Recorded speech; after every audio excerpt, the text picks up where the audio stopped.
أعوذ بالله من الشيطان الرجيم. بسم الله الرحمن الرحيم. قال الله تبارك وتعالى في القرآن العظيم. الله رب العزت قرآن کریم کی پخپلو هدایاتو کی دغه آیات نازل کړی دی: تعاونوا على البر والتقوى ولا تعاونوا على الإثم والعدوان. مسلمانان دي د نیکی په باره کې یو د بل همکاري سره کوي او پر بدیو باندې همکاري نه سره کوي او پر عداوت و دشمنیو باندې دي همکاري نه سره کوي او د فتنو د پارولو د پاره دي کار نه کوي. مسلمان باید د مسلمان معاون وي او په نیکیو کې معاون وي، په تقوا کې معاون وي، په دیانت کې معاون وي. د ستړو ستومانو مظلومو مسلمانانو سره په هر وخت کې باید مسلمانان د مسلمانانو د احتیاجاتو د مظلومیت او د غربت په اساس باندې د هغوی سره مرسته وکړي.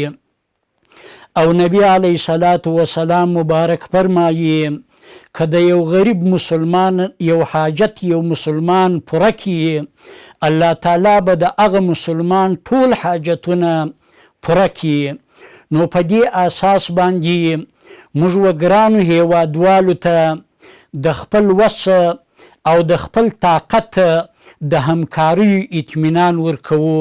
د افغانستان د اسلامي امارت د سترې محکمې رئیس او قاضي القضات محترم شیخ عبدالحکیم حقانی صاحب په هدایت او د سترې محکمې د معاونینو او رئیسانو په همکاري باندې د هیوادوالو سره د همدردی او پر ولس د ترحم او شفقت په خاطر د محاکمو مسؤلینو ته په هرات ولایت کې له زلزله ځپلو او له پاکستان څخه راستنېدونکو افغان کډوالو سره د نغدي مرستې د خپلو معاشاتو په اساس باندې همکاري وکړه.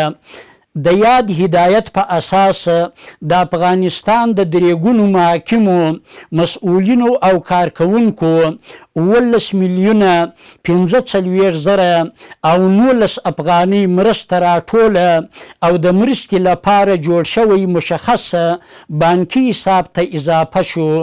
الله رب العزت دې موږ او ټولو مسلمانانو ته توفیق راکړي چې د خپل وطن او د خپل ولس د آبادی او د احتیاجاتو د رفع کولو دپاره په هر وخت و زمان کې په خپل بدن او په خپل طاقت باندې په پوره پیمانه باندې همکاري وکړو. واخر دعوانا الحمد لله رب العالمین.